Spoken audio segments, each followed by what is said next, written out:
Culture. I'm here with the family. Bryce, XXV, Double I, Rome. D-Melo, Gruff Lion. T-Buggy, man. To the greatest sports show on the planet, La Familia. Hope y'all ready for a ride. Can't wait to hear what you guys got to say.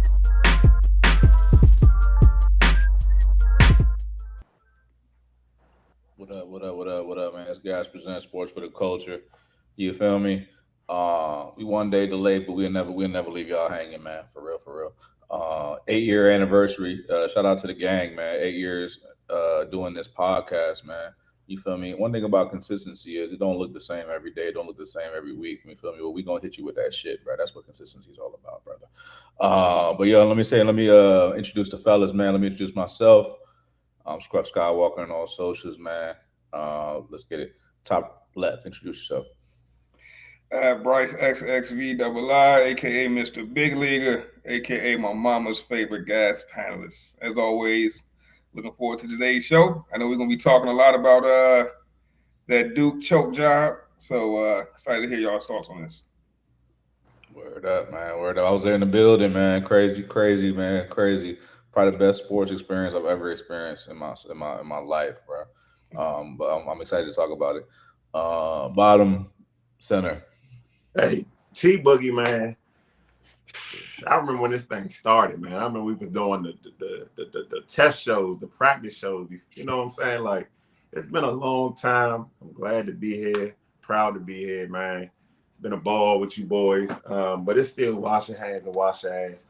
And it's now March anymore, but the madness reigns. The madness reigns supreme. So I'm just happy to get into some ball talk. Oh, still Gas Elite AAU coach, man. We was back out there this weekend.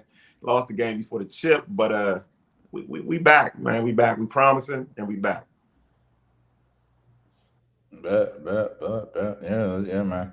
You already know, bro. Good coaching gets you a long way, T. That's a fact, bro. Speaking on good coaching, we gonna get into the NCAA tournament, man. That's really the hottest shit going on, bro. The madness was so mad from March that it carried into April. Now we're here on April Fool's Day, and there ain't no fools in this fucking group. But we about to hit y'all with some shit.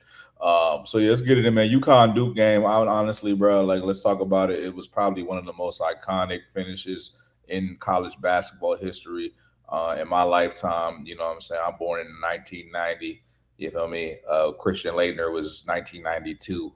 I think that's probably one of the most iconic moments in sports history. The Dukies were able to pull that amazing shot off at the end. But this time the Dukies was on the other side of the history. They got Dukied on. You feel me? UConn came with the crazy run at the end of the game, man. And I tell you, man, G was supposed to be here for this one, but I wish I would have called Bryce, man. You might have tailed me on this one, but I called G and I told him to get his affairs in order for the second half because I had a feeling that UConn was going to make a run, and everything was looking pretty profitable for if you made the right move. So I was happy about that. But yeah, UConn, man, they had a rough first half. They couldn't hit anything in the first half. It was a terrible first half for them shooting wise. But somehow they ended up still within striking distance the second half, hung it close enough, and then down the stretch ended up coming down, getting hot down the stretch and handling business. But more so hitting the shots where they needed to. A little bit of fumbling on the Duke end because Duke was looking like they was a little scared. They was looking like they was panicking. You feel me? They was looking like they was just, feeling the pressure. Ankles getting tight, knees getting tight, you feel me? Backside, you know what I mean? All the shit they be talking about. But yeah, Duke did not look good down the stretch, and that shit them going the other way. They gave UConn one last chance to win that shot. And I ain't gonna lie, UConn fucked up during the stretch too, man, with some missed free throws. But when the moment was the biggest, they slid it over to white boy number 24. I don't even know your name, shorty, but it is what it is. He hit that shit. And yeah, UConn ended up winning the most iconic comeback that I've seen in my lifetime, bro. What's y'all thoughts, instant reaction on that game? Biggest thing in terms of what y'all thought about it. I want to start with you, T, on this one because you're the coach. I want to hear what your thoughts are on that UConn Duke finish. Man. March is a special time for fans and players alike. Dreams come true. And unfortunately, in competition in sports, right, when one person's dream comes true, typically somebody else had their heart broke. And that was a tough way for the Boozer, you know what I'm saying? Not the Twins, because I think, you know what I'm saying, Caden probably he might have to stick around based on what I'm saying. But you know, that's a tough way to end your college career. It was a meltdown. I don't there's no other way to explain it. It was a meltdown and a gaffe, just bad basketball at the biggest moments. And I just want to say shout out to UConn, man. 2 teams in the Final Four. To UConn, Connecticut, right? We don't think when you hear the word Connecticut outside of basketball, you don't think anything. I don't know if you think skiing. I personally, nothing comes to mind when I hear Connecticut. All right, snow. But for them to be this college basketball capital of the world, impressive stuff. But just back to the game a little bit. Duke just bled that lead away. I don't want to take anything away from Connecticut because it's a strong team, right? Great coaching, but Duke bled that game away. And, you know, you can't give good teams momentum. And you certainly can't turn the ball over and down the stretch. So my heart just goes out to Boozer, to both Boozers, right? They're twins. I got a brother. We're not twins, but you know, when he hurts, I hurt. So I can only imagine what it's like for a brother to feel like you let your brother down in the biggest moment of you guys' lives as far as sports. So my heart goes out to those guys. Okay. I mean, the main angle you taking there is that the Duke boys was a letdown by Duke. That's kind of the big. That's like the Chat GPT summarization of that, right? I mean, Top left, man. Bryce, what's your thoughts on this, man? You feel like it was a Duke collapse, or do you feel like UConn really seized the moment? Well, I mean, throwing a little historical data out there. All right, number 1 seeds were 132-0 when leading by 15 points during the second half. All right, so it was a meltdown of historical proportions, if we're being honest. On the flip side, man, I'm not so quick to point the finger at the players only, because I do feel like this is coaching error.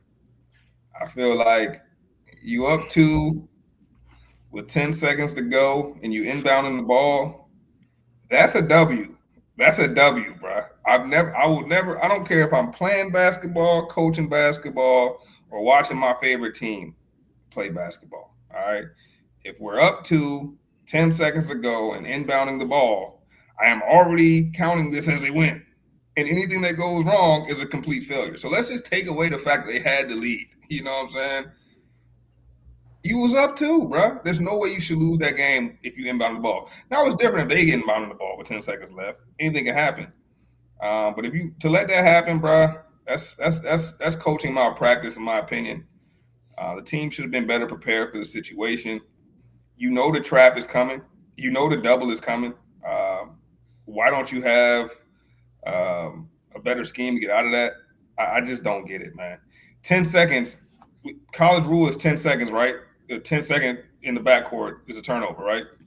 You could have wasted out that time in the backcourt. And the game is over if you just wait. Why are we trying to even advance the ball? Why are we so pressed to even advance the ball?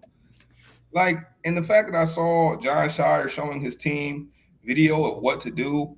There's like 5 seconds left on the clock, and he was telling them to just throw the ball into the air, and no one had the presence of mind just to do that. Even if they throw the ball into the air, that's 3 more seconds off the clock. Maybe UConn has 2.5 seconds to get a last second heave off. Like, I don't know, bro. To me, it's coaching malpractice because it just seemed like that team should have been better prepared for that moment. I do, to T's point, I do feel bad for Caden, right? It was tough watching his post-game interview because they were asking him the tough questions. And he took him like a man, bro. He answered him like a man. So I give him credit for that. But man, you the lesser of the twins, right? Your brother is the star, and now you got to live with that for the rest of your life. That you kind of fumbled his chance at the championship.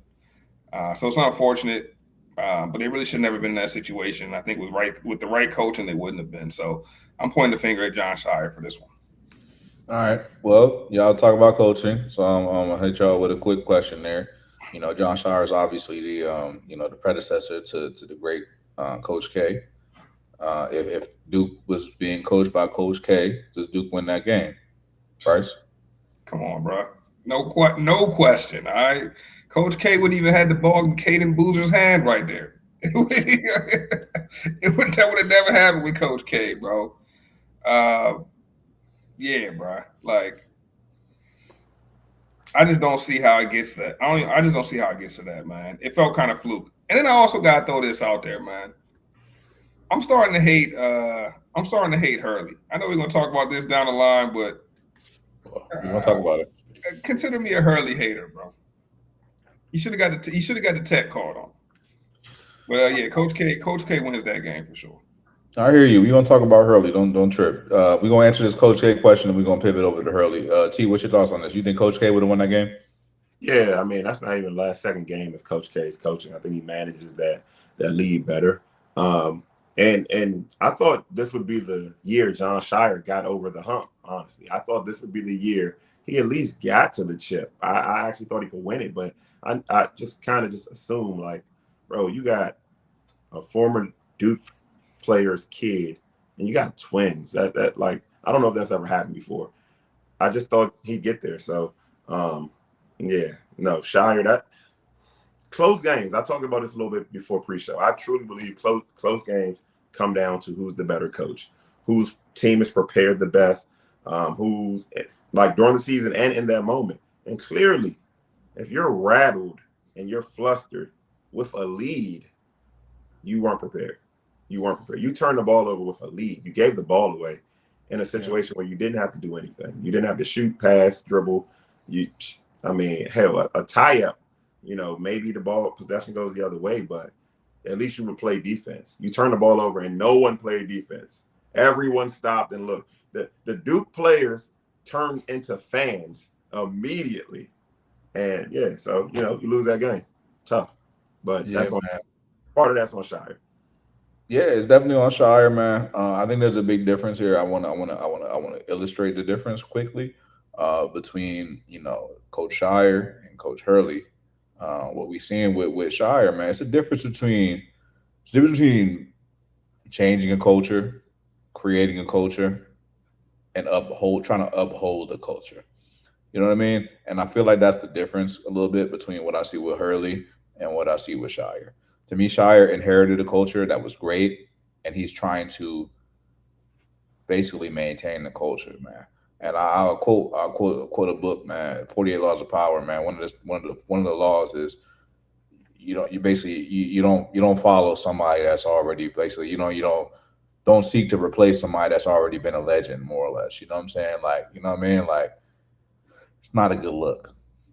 So Coach Shire is following up Coach K. Like, he's never gonna be able to like live up to his shoes, bro. It's a tough situation. So your first guy just trying to maintain.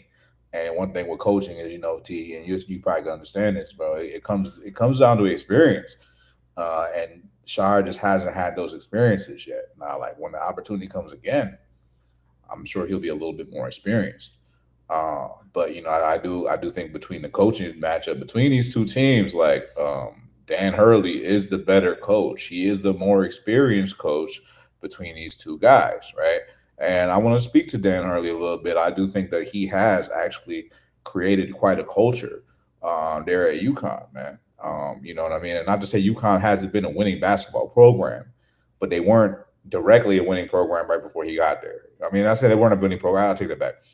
They weren't quite at this level, right? You know what I mean? They've had previous successes at national championship, but it seems like they're taking it to another level. It seems like we're in a new era of UConn basketball, and it seems like things are going in a different direction here, right?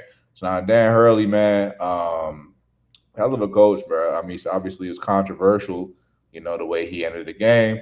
You know what I'm saying? It was all on socials. You know what I'm saying? After they won the game, he got up in the ref's face. They saying he headbutted him. I wouldn't say quite that he headbutted him, but I would say he put his head next to the other guy and he pressed up on it. So arguably headbutt. But nonetheless, that shit was risque, bro. It was very risque. It was very, a lot of moxie to do that shit. Honestly, I was at the game earlier, Wizards game, and was talking to some people up there, and they said if Coach Hurley was black, they would have thrown him tech. And I gotta say that's probably true. But Coach Hurley was able to do what he did, you know what I'm saying, nonetheless. But I mean, what are y'all thoughts on Coach Hurley? I mean, let's put some respect on the guy's name. You know what I'm saying? Like, I mean, it was just about a few years ago we were talking about a repeat. You know what I'm saying, for them boys. Them boys looking like they was the next up and comings. And then we kind of forgot about him for a little bit. And he said, no, don't forget. We just right back. I was running tape on him a couple years ago, and they said, when he got beat by Villanova and Jay Wright a couple years ago, he said, you better get us right now. You better get us right now. This is the time to get us, because you ain't going to get us later. You know what I'm saying? And he really stood by that shit. I respect the fuck out of that. But what's your thoughts on Coach Hurley, man, in terms of coaching greatness, and also obviously just overall his demeanor as a coach? Just, doing what he's doing. Is he wilding? Is he doing something incredible? What are your thoughts on Coach Hurley? Bryce, you got the most spiciest looking face, so let's start with you. I don't know what that means, but You look like you had an opinion, brother. Go ahead for it. Pause. But first off, man, I'm not a Coach Hurley fan, bro, because what Coach Hurley did, and the game was not over when he did that. He did that right after they hit the shot, so still time in the game, technically. What was that say? I don't even think that's English. What is G talking about? But yeah, I would say, like, what Hurley did at the end of that game, bro, is akin to what is the coaching version of what Caden Boozer did. All right. Because he fumbled the game. It should have been a tech. Any ref that got some stones is blowing the whistle and giving them a tech right here. There's no way you making contact with me. I'm the ref. You in my face. We headbutting because your team hit a shot. Like, I ain't do shit wrong, and your team just hit a shot. Like, what are we doing, bro? That's a tech 9 times or 10 times out of 10. That's a tech on every single level of basketball. And think about what our discussion is today if that ref calls that technical foul. We're not talking about Caden Boozer's blunder. We're talking about Dan Hurley's blunder, all right, and how he can't stay composed. And I mean, like, to me, bro, I don't know how he got away with it. Now, when we talk about coaching, I think, like, if I had to rank coaches in the NCAA right now, Hurley's got to be in your top 5. I still wouldn't put him over, like, some of the blue blood coaches who just been doing it forever. I'm not sure I'm putting him over Izzo. I'm not sure I'm even putting him over Bill Self. But X's and O's, bro, Hurley is running some crazy actions, bro. Like, I was watching some of the film breakdowns. They got a football playbook over there. I mean, they got tens and tens and tens of plays that they can run. It's actually unbelievable that the players are able to retain that much information. And it's going to become one of those programs where they're going to have guys that are in that system for some years. Like, you can see why Stephon Castle, right, wasn't able to show his full repertoire over there. Like, why a Braylon Mullins, who hit the game-winning shot, right, but why he's only averaging 10, 11 points. He's not able to just go crazy, right? Because, man, there's a lot of nuances to that offense, and that's what makes him so difficult to stop.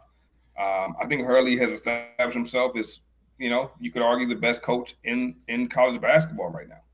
And it would be pretty easy to argue that. Like, I'm a longevity guy, so I want to keep seeing him do it over and over and over again.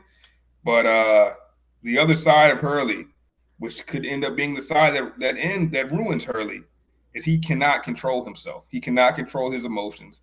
And that should have come back to haunt him last game against Duke. It's unfortunate that he didn't, because Caden Boozer has to learn his lesson in real time, while Hurley just gets to get away with it. I like it. I like the opinion. I hear where you're coming from, Bryce. One thing about what you said, though, man, you talk about the potential technical foul at the end of the game, right? But here's the issue with that, though, for me, is like, how as the ref, right? Let's just say that did happen. Let's just live in the land of what if. Dude hits the most iconic shot in the last 25, 30 years, right? Game winner as time expires. And the referee throws the flag, right? Throws the whatever, and calls it on that play. And then that ends up deciding the game, bro. That's a controversy in itself, bro.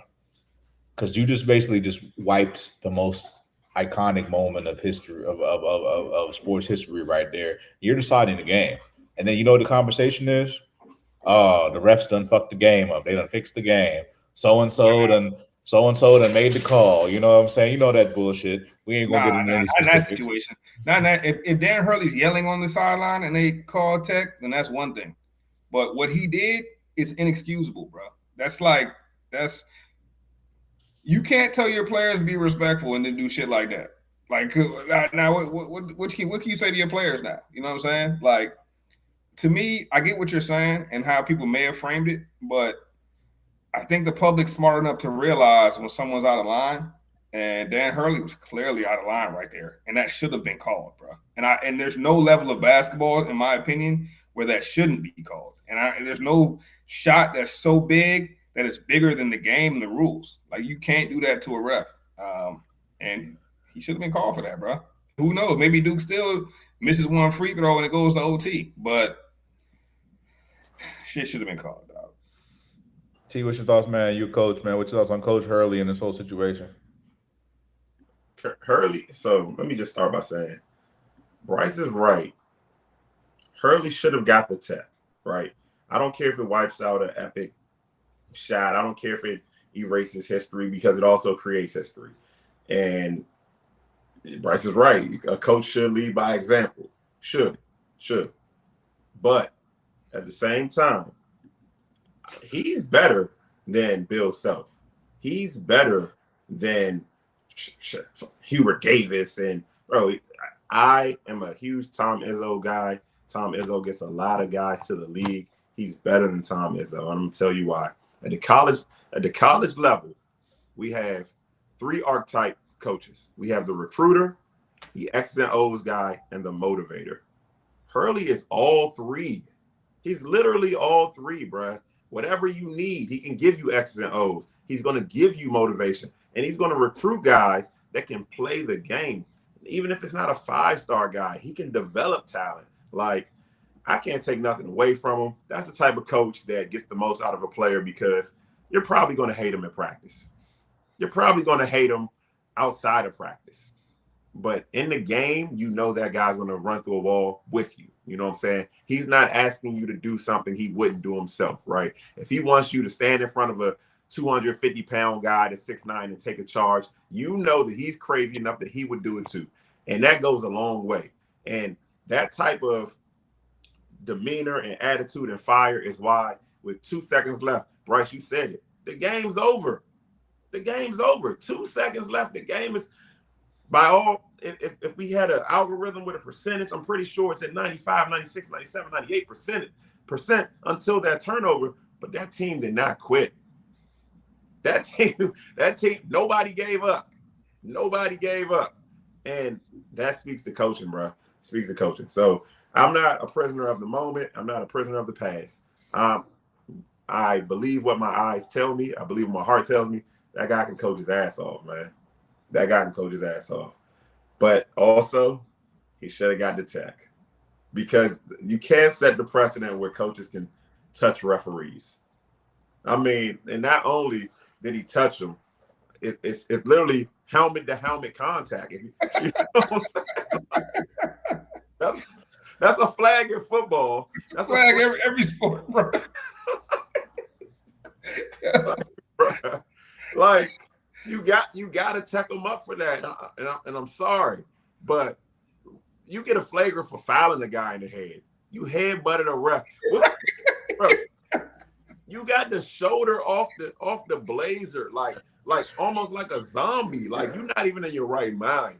You got to check them up. And I'm gonna go a step further. After the tech, you got to drug test them, because that's not it's not sober behavior. It's not, bro. He was definitely on that. He was definitely on something that game, bro. He might have been on that either. Who knows, bro?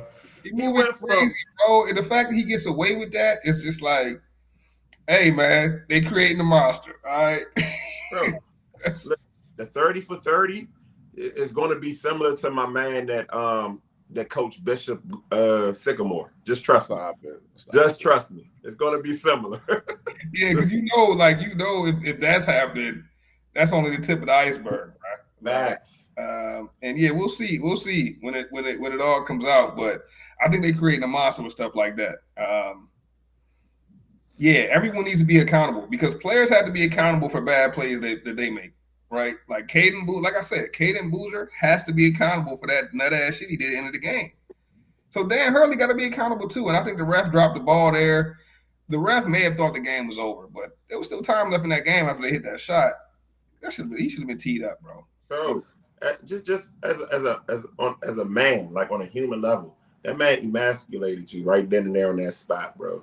Like you back down, you whimpered, you tuck your tail to Hurley, and I love it, man. I watched Bobby Knight, I watched John Thompson, shoot, even Lefty Drizel, like coaches that had a little fire to them. Like I love it, but you gotta tee him up, man. This is a kinder, gentler world we live in now.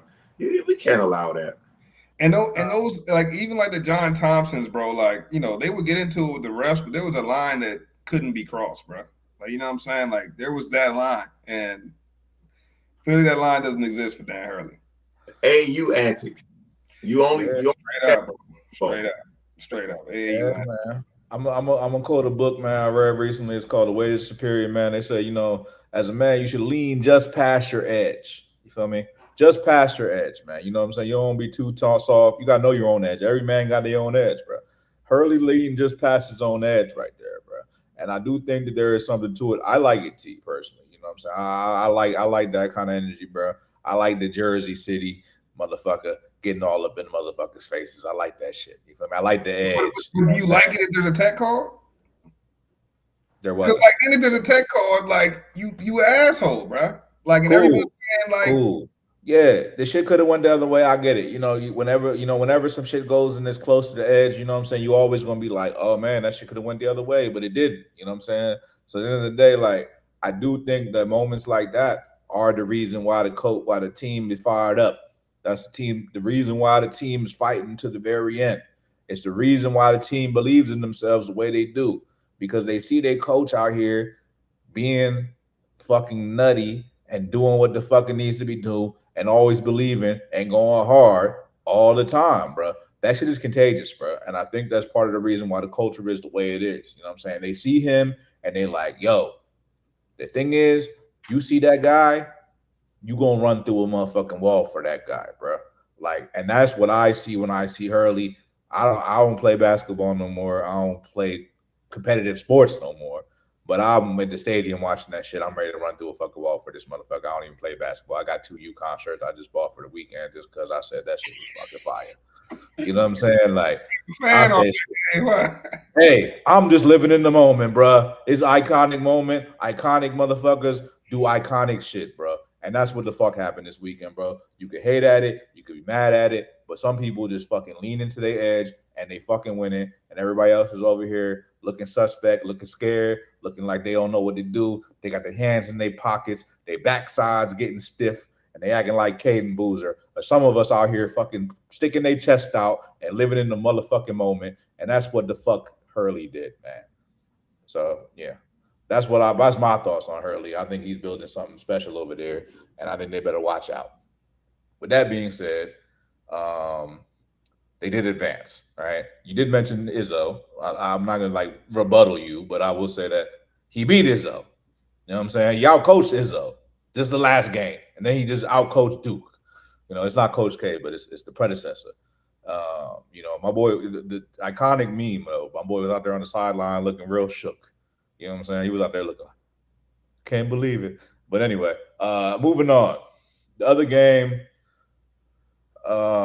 Shit, man, that game was so good. I damn near forgot what the other game was. But you know what I'm saying. Now we're gonna move on to the Final Four, man. The Final Four is pretty much set, bro. We got Michigan on the other side going up against Arizona. We got UConn going up against Illinois.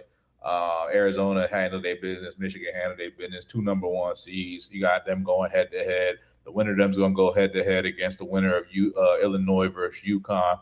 At this current moment, UConn's actually the longest odds to get it to the championship, win the whole thing, bro. Believe it or not, they looking like the biggest dog in the bunch, which is kind of hard to believe, in my opinion. We're gonna talk about that. Michigan, Arizona, we're gonna show a little love to the other side of the bracket.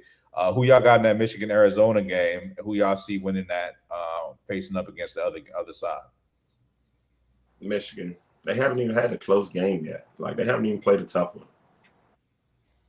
They're running through the tourney. Like we haven't seen dominance like this that I can remember. Maybe you probably got to go back to that Leitner team that beat UConn and then lost by maybe 30-40 to UCLA. Like this Michigan team is very, very dominant. They're a complete team. They got guys at every position.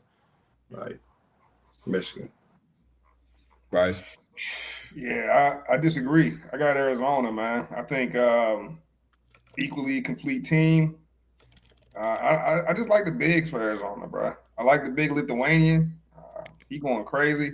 You got anytime you got that footer that can that can maneuver on the post, good post game, good in and out game. I'm high on him. I like Koa Pete. But most of all, I like Bradley, bro. Point guard. I think he was player of the year in the conference. And didn't get as much shine as he should have all season. I felt like, he wasn't discussed amongst the big names, but Jaden Bradley had a big time season, bro. So I expect big things from him in the game, and I think you got to have that. You got to have that point guard lead you. And Michigan, I don't know, bro. What's Buddy's name? From France, the point guard. He's from France, right? Or from Canada? What's Michigan's point guard's name? I don't know. He be hit or miss for me. Huh? You talking about Elliot Cadell? Yeah, Cadell. Yeah. He be hit or miss for me, bro. He be hit or miss for me. I feel like sometimes he wants to be the reason, and he tries a little too hard to be the reason. I think I see Arizona playing within themselves a little more, but you're right, T. They really haven't got touched up at all this whole tourney. I think Arizona will be the first ones to do it though. They're gonna play with themselves some more. T, what's your thoughts on Arizona? Yeah. I don't think they have a shot. I think this is another 15-point win. I don't think they have a chance, bro. I'm just being honest with you. And I like Koa Pete. I think it's interesting though that like some of the guys that I love during the season, Koa Pete, Keaton Wagler, like are there when it's all said and done. And I hope it helps their draft stock. But the guys we talked about, the big guys, they went home. So, hey, man, if March is like this every year, right, and I know Bryce said, hey, we lost the mid-majors, yada, yada, yada, NIL, but what we gained is, not necessarily the lottery pick guys taking their teams deep into the tourney. And if that's the trade-off, I can live with that. Yeah, man. I mean, it's a different era, man. We honestly, I'm gonna flip this other side of the bracket. I agree with you though. I like Michigan in this joint. I mean, I did originally have Michigan and Duke in the championship game. I'm obviously gonna pivot that because UConn. So I mean, we gonna flip the other side of the bracket though. We got UConn going up against Illinois. Illinois. They said foreigners only. That's how they was recruiting. You talk about the change in college basketball, bro. They got all these foreign dudes over there. They looking like, I don't even know what team is building like that, but they obviously had a mindset in how they were building that team. They got Stojakovic. They got a whole bunch of other guys with similar last names, similar type vibes, similar. Everything. So, like, definitely an interesting team over there, Illinois. Illinois, man, I'll give some credit. Stojakovic probably one of the people under the radar that's, big name, former, he didn't get quite the notoriety that the Boozer kid got, right? His dad was NBA. Actually, his dad was much better than Boozer, if you ask me. But, like, come on now. Stojakovic was a way better pro than Boozer. No, he was not. No, he was not, bro. Yes, he was, bro. No, he was you not. You tripping. This will be another conversation another time. That's a wild conversation. We can have tripping, bro. We gonna have to look that up, bro. Stojakovic is way better. Stojakovic was just a 3-point shooter. No, Stojakovic was an all-star player, bro. Boozer was never an all-star player. Boozer wasn't an all-star player. He made an all-star game? Boozer and Darren Williams was running the West. They was the only other team in the West for a minute when the Lakers was in there. Right. Stojakovic's only better on video games. Right, bro. Yo. All right, we gonna say that for another conversation. We talk about that during the draft or some shit. Anyway, Illinois got a pretty good team, bro. They've been handling their business. They keep it pushing. They got a good team, bro. Stojakovic is not a shooter only. He actually gets to the cup fairly efficiently, I would say. They going up against Dan Hurley and the UConn team that's coming off a major win. I'd imagine the momentum is rolling in their favor. Somehow they dogs. What are y'all thoughts on this one, man? Y'all got Illinois or y'all got UConn? T, I'm start with you. I got Illinois, man. I loved Illinois this season. They took some losses I thought they shouldn't have took. Big time Keaton Wagler fan. I think he's supremely underrated. I think when we're talking about top 5, top 6, top 7 guys, he should be in that conversation. Huge Keaton Wagler fan. But Illinois, man, they got all them damn Europeans, man. Like, that's a pro team. That's a pro team playing college basketball. So what we've seen in the AAU circuit, right? If you've been around long enough, you'll run into that team with all the white guys and the one black guy that can hoop. But we never seen the all-white team where they're Europeans, and which is a different level of the white guy, and the one black guy that can hoop. And it's crazy. Like, them guys can beat any team, but they also are susceptible to being out-coached and out-athleted. And Hurley can come in and coach. So I don't think this is a blowout, but I think Illinois squeezes past this team. And are the two bigs like twins? Are they like 7-foot twins or something? Like, they're at least brothers. Like, I don't know. They got some huge guys. Yeah. Bruh, that's crazy to build a college team that way. We're going to go overseas and we're going to pluck all these guys. And then you tack in a Stojakovic, which I really appreciate his game because you can tell his father was a pro. He's not Boozer, but you can tell his father probably told him, like, bro, you're not just gonna be able to run around and shoot threes. Like, and he gets to the rim. Like, he's a strong, like, perimeter guy. I like him at the next level. I think he'll help a team win. I'd like to see him end up with a real coach, end up in Boston or San Antonio. But yeah, I give me Illinois to face Michigan in the chip. Yeah, man. It's interesting you talk about the recruiting strategy.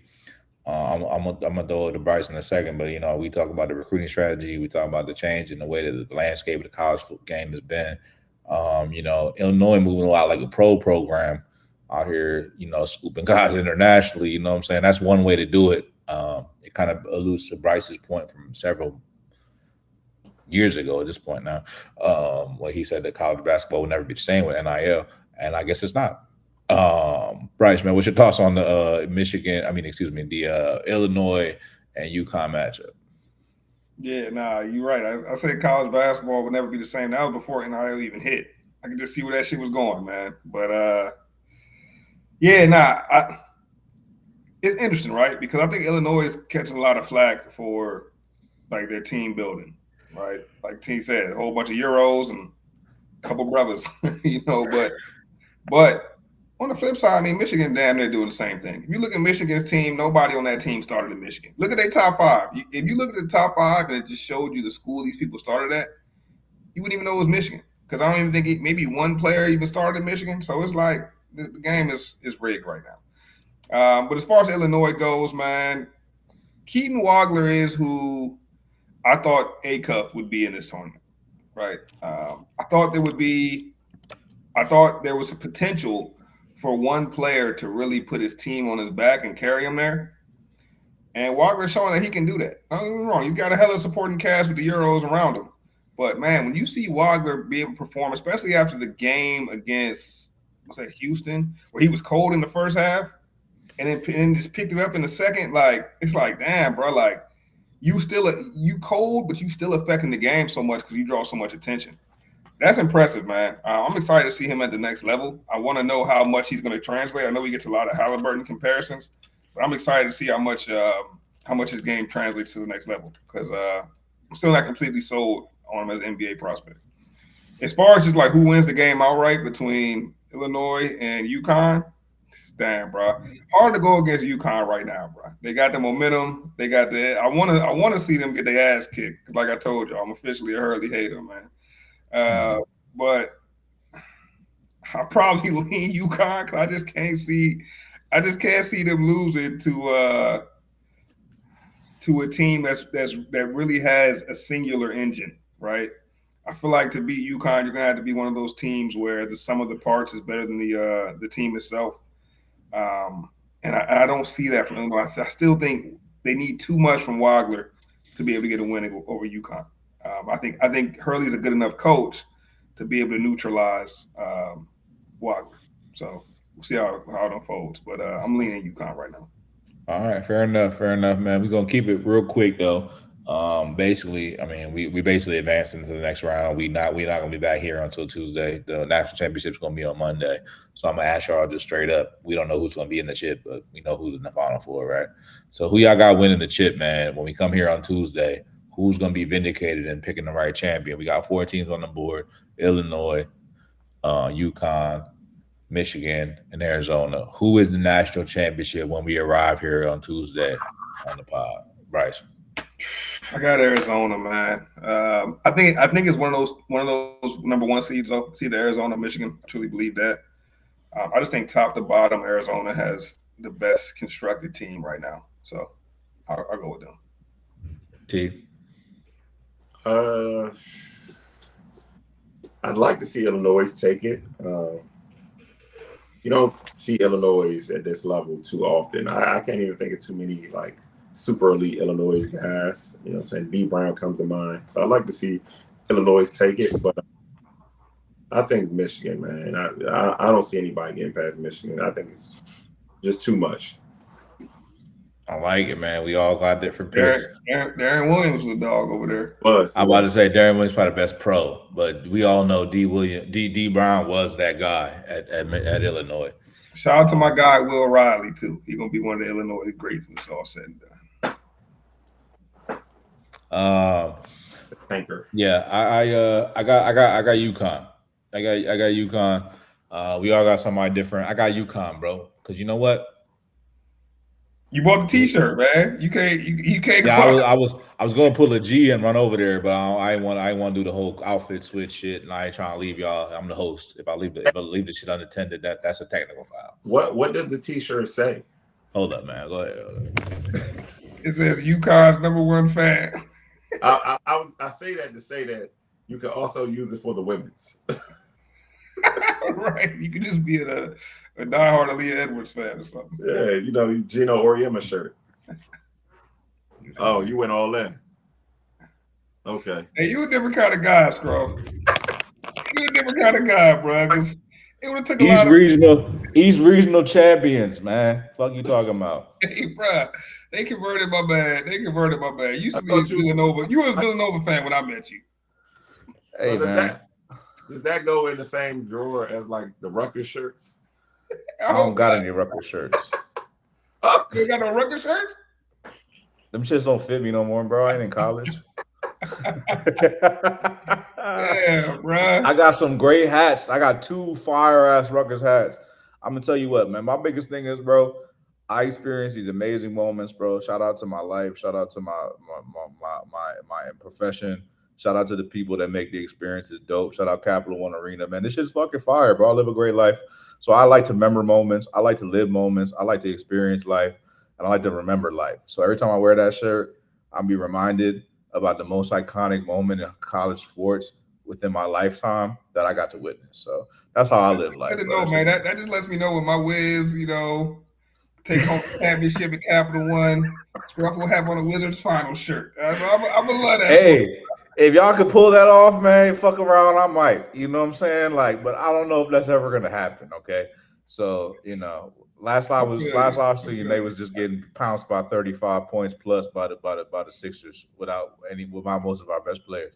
But anyway, I got UConn. I got Coach Hurley, bro, because you don't fucking hit a shot like that and just get put out in the next round, bro. You gotta fucking win the shit. Like, you gotta go all the way. If you want to be iconic, you got to finish the job.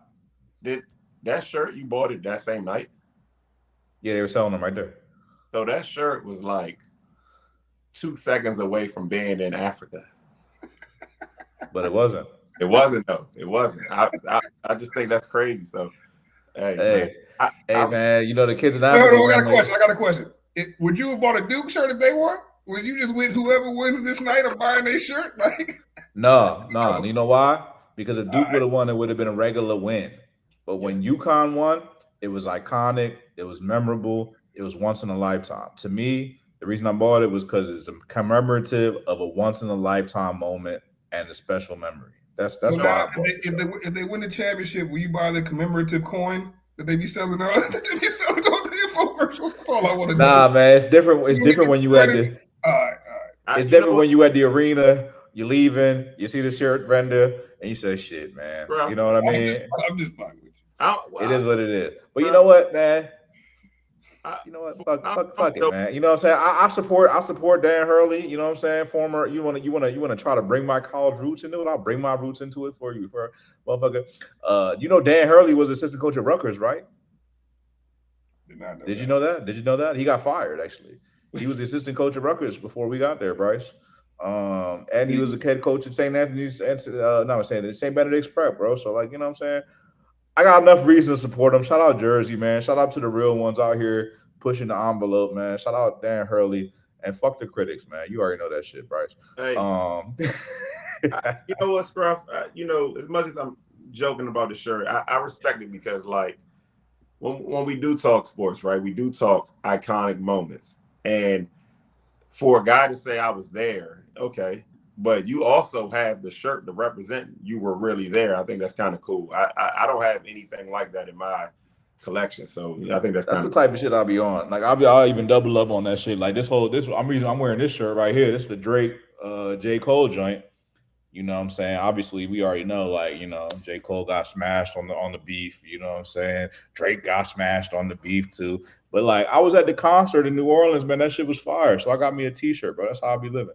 I do have something. If y'all don't mind waiting on maybe 1 minute, I can go grab it for you. I do have something. I think y'all might get a smile out of it. Hold on, give me 1 second. Give me 1 second. I'm gonna go grab it. All right, go ahead, grab that shit, man. We'll transition over to the next topic. So yeah, man, college basketball ending off with a hit, man.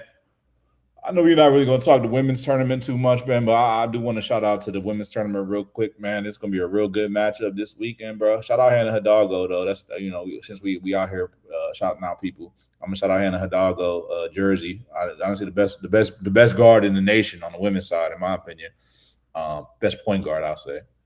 Had to specify. Yeah, that best point guard don't mean nothing when you're going against UConn women, though. UConn women is a motherfucking powerhouse, bro. Like for real. Closest game they had was Notre Dame, and that was like an 18-point joint or something like that. UConn going up against that game with them in South Carolina. That's gonna be a good one. Yeah, I'm hoping that the South Carolina game is gonna be a good game, bro. That's gonna be on Friday. That's gonna be a real good one. UCLA, Texas on the other side. We're gonna see how that joint shakes out. That women's tournament gonna be all set up for a similar race to the finish. T, what you got for us? So, you know, I did have that same thought once. I wasn't there, but caught up in the moment. And I bought this piece thinking like, man, I'm going to kill him with this one. Like, this is a piece of history. So this is when guys go to the Super Bowl, you know what I'm saying, they have a specific outfit or warm up that you wear at the podium, you know, when you're doing your pregame. So I got a 49ers Super Bowl pregame, but I don't know if you know who number 10 was for the 49ers. Mac Jones? Jimmy G? Jimmy Garoppolo. So this was over $100, but I think today we're going eBay for about 15. So I mean, it got the cool patches. I thought that shit fire though, bro. Like it is actually fire. I said, man, we're gonna win the Super Bowl. I'm gonna kill him with this one next season. And next season he was gone. You know what I'm saying? He was yeah. I mean, still San Fran, that's your team, so you can rock it. I feel you. I be the same way with stuff like that. Like when my team, when the Nationals won got the championship, I bought hella stuff when they won the World Series, bro. I got a shirt, got a hat, World Series hat. But I'm a salty type of dude, man. If it's a team that's not my team, I can't even wear it. I can't even look at it, bro. It's certain iconic hats I might rock. Like you might see me in like a LA hat. You're not gonna see me with no dot. It's not gonna say Dodgers. It's just gonna say LA. You know what I'm saying? Like you'll never see me rock another team. I'm a salty type of dude, man. It's my team or nothing, bro. I can't get over that. Maybe it's a character flaw. I don't know, bro. I respect where you coming from, bro. But I like, I'm gonna specify my own shit real quick because it's like, yo, NBA, you know me, I'm a Sixers fan. You feel me? I'm NFL, I'm an Eagles fan. You know what I'm saying? Like, you know what I'm saying? When it comes to NCAA, bro, with all due respect to Rutgers University, they did not do enough to secure my fanship, bro. Like, you know what I'm saying? I'm sorry, bro. I paid them enough money, bro. I don't owe them motherfucker shit, bro. They haven't done enough to secure my fanship in basketball or football. They had an opportunity when they had Ace Bailey and Dylan Harper in there, and they didn't make the tournament. So I give a fuck about Rutgers basketball. So that's my personal opinion. I get it. You feel me? Keeping it pushing. One last one. We're gonna hit you with one last one. NBA. We're gonna get a real quick one, man. You know, it's getting towards the end of the season, man. We heading down the home stretch. MVP. We've said, Bryce, man. I quote you twice today, man. It's about the moments, man. It's about the moments, man. And a moment where I think some moments have been had recently. You know what I'm saying? SGA been going crazy lately. I think he's kind of reclaimed himself as the front runner for the MVP. You know, obviously the game minimum is something that's going to reek its head in this conversation. Cade Cunningham was having an MVP caliber season. With all due respect, I don't think he was ever going to win the MVP. So, you know, honorable mention for him. He's not going to reach the minimums, and he's not going to be in the MVP conversation. You know, we're in an era of self-promotion. Some of us remain humble, and we let the work and speak for itself. But some of us want to let our name be known. We want to make sure that they know that we out here. And that's what Victor Wembanyama said. Victor Wembanyama said, I should be the MVP. I think I should be the MVP. He started campaigning. He got up on the podium. He got on his soapbox. He said, I should be the MVP, man. And honestly, when he said that, people started looking around and say, shit, man, maybe he should be the MVP. Because like that, like boy playing defense like crazy. I saw a stat out there that said that motherfucker Victor Wembanyama had more 40-point games with the Spurs than Tim Duncan, David Robinson, Manu Ginobili, Tony Parker, and all of them boys. So that's actually pretty impressive. SGA playing crazy though, man. Another 30-point per game season, another season of incredible wins. Number one in the Western Conference, looking like they're gonna be on a crash course to potentially compete for another championship, man. So, what are y'all thoughts on the MVP? And like, honestly, I would be kind of rude not to mention Nikola Jokic, who's just averaging another triple-double and leading the league in a couple of different categories as well. So, you know what I'm saying? MVP conversation. Who y'all got in the MVP right now? And how do y'all feel about the self-promotion? T. I think we are in a era of self-promotion if you've been following our president and his cronies. But I think Wemby has earned it. I think what SGA has done is cool, but I feel like if we did a instant redraft, Wemby goes over everybody. I mean, the guy's a freak. He's an alien. He does on both sides of the court. And I think he's just more pivotal to that team than SGA. I'm not taking anything away from SGA, but I mean, Wemby is literally in a league of his own. When we hear guys talk about Wemby, current and past, they talk about Wemby like he's already a Hall of Famer. It's interesting to watch. He's just different. So I think Wemby should get it. And also, SGA, you got a bunch of points. You got a bunch of wins. You've lost 4 times to Wemby.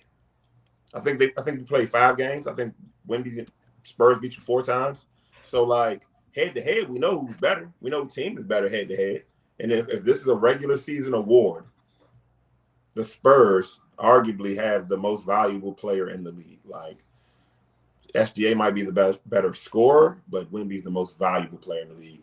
And I think Jokic would be second. I don't even put SGA third. I mean, second. I put SGA third. I think Jokic would be second because the value that a triple-double, bro, that's immense. And that's not even like, I'm not a huge triple-double guy. I thought Westbrook and Gang did a lot of stat padding. man, Joker go out there and get them joints. So, like, I think Wemby, Joker, then SGA. You know, T, man, you make a lot of sense, bro. You really do. I don't say that often. Valuable player, bro. Definition, bro. Definition of valuable, bro, is about value. It's about value, bro. Wembanyama is valuable. I was watching. I don't usually shout out other podcasts. I was watching Bill Simmons' podcast the other day, and he was basically saying, "Would you trade the top 3 picks for Wemby?" And he was like, "I wouldn't do it." Like, and he was like, "I wouldn't trade the top 3 picks in this year's draft for Wemby." Like, I'm sorry, I wouldn't do it. And honestly, I wouldn't do it either. And he was like, "You'd have to give me the whole top 5, current top 5 of the entire draft to be equivalent to having one Wemby." And I really thought about this, and I said, "God damn, that's a really fucking good point, bro." Because, like I said, that is, and we talk about value. That is value. That is value. When a guy's putting up triple double, that is value. But I don't even think the MVP, the way, and we talk about definitions versus cultural. I don't even know how to say definition, but it's like cultural, what it actually is attributed to culturally is not the most valuable player. It's like, it's something else. I don't even know exactly what it is. It's like the most, it should be MCP, most celebrated player of the 2025-26 season, because that's kind of what it feels like. You know what I'm saying? Because if you're talking about value, T, I think you actually did answer that question correctly. Bryce, what's your thoughts, man, on the MVP award, and how you feel about the self-promotion?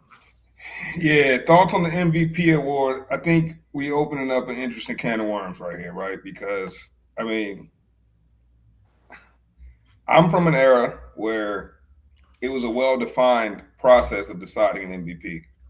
You had to be the best player on the best team, because that was a clear way to determine who's the most valuable. Because if your team is the best and you're the best player on that team, you must be the most valuable player. It was a simple equation, right? Now determining value gets a lot more difficult. How do we determine that Victor Wembanyama means more to the Spurs than Shai Gilgeous-Alexander means to the Thunder? Because if I look at their team's records without that player, the Spurs are 10-5 without Wemby. The Thunder are 8-4 without Shai. So it's pretty damn close. Like, you know, we're splitting hairs if I tell you one player means more to his team than the other, if that's the case right there, right? So for that alone, it's like I will lean to whichever one of these teams wins more games, bro. So for me, it's going to be Shai as the MVP right now. Now, if one of these teams was like so obviously being carried by their best player, like meaning like if everyone on the team was no one on the team averaged more than 15, and you got one guy averaging 40, and the team is up there ranked 1 or 2 in the conference, I think we're having a different conversation. But both of these teams have multiple players getting the job done, bro. And they're getting the job done even if that star isn't in the game. I think the Cade Cunningham situation is very interesting because he might get my nod for MVP, because I feel like if anyone has quote unquote carried their team, it would have been Cade. But that late injury, you know, it affects him because he might not reach that, what is it, 62 game threshold that they have to play? 65. So that 65 game threshold. With that said, shit, Wemby might not beat that. I think he's only got 60 right now. We know how Wemby's load management goes, so let's hope he plays 5 more, because he might not even be in the conversation himself when it's all said and done. But right now I'm gonna lean Shai, bro, just because I like to have clear the lines of delineation as to how we decide these things. And I feel like you're the best player on the best team, and there's no dramatic difference from if you're like if those two best players are out. If they're both out and the teams are still both performing, I can't say one means more than the other. Now, to your point, Scrub, that you made, like when I said like the MVP has become about that MVP moment, because I feel like that's where it's at now. I feel like Wemby tried to self-manufacture an MVP moment by having the conversation on the podium. And that might prove to be enough. Like T said, the world we live in is all about self-promo. And that might be enough. That self-engineered MVP moment of him saying, "Look, I think it's me." Shit, it might be it, bro. So I wouldn't be shocked if Wemby wins it. But for my money, it's Shea right now. Man, you know the issue is, man, people don't even. I mean, this is a little bit of a different conversation, but to pick up what you said, bro, the problem is people not really watching the NBA, bro. Because like honestly, like when it comes to actual MVP moments, like I mean, you know, if you like, you know, I'm gonna make some shots here. If you like Geraldo, you know what I'm saying? You out here watching MVP through the fucking NBA stat page. You know what I'm saying? But actually, people that watch basketball would know that actually Shea Gilgeous-Alexander had the most MVP moments this season, right? Because I remember when he first came back from the injury and he went head to head against Jokic. Jokic had a fucking crazy ass triple double, and he hit the motherfucking last two shots to close it on him. And then the last game, I mean, Greg Cunningham wasn't playing for the Pistons, but he put the spikes on them and put the nail in that coffin. Was that Sunday night? I think it was. And you know, SGA was looking like he in top tier form. And the one thing we talk about value real quick, SGA, man, I think one thing that needs to be mentioned is the fact that his best player running mate, you know, J Dubs, basically hasn't played all season. You know what I'm saying? So like he kind of without his Scottie Pippen, if you will, and he's doing his thing. You know what I'm saying? With that said, with Wemby, I mean his value is unparalleled. It's not even really a conversation. We're talking strictly on value. I don't think anyone would trade anyone for Wemby. I mean, actually, I don't think Spurs would trade anyone for Wemby. That's what I mean. But with that said, the way that the MVP is selected these days, I would say the answer is Shea Gilgeous-Alexander. But like I said, really it's MCP or most moments of the season, MOS. And I'm gonna give that to Shea Gilgeous-Alexander for real. But we're gonna see, man. We're gonna see. NBA season gonna continue to shake out. College basketball continue to shake out. When we come back here next Tuesday, we're gonna have a national championship in the NCAA. We're gonna talk about that. Everybody that's tuning in, man, you stay with us this whole time, man. Appreciate you guys. Hit that subscribe button, hit that like button. Make sure you follow us on socials, man. You know what I'm saying? Every subscribe, man, means a lot. You know, we on Spotify, we on the major platforms. You know how we do it, man. We consistent as fuck. You know how we close every show. Gas presents Sports for the Culture. Actually, matter of fact, Sports for the Culture.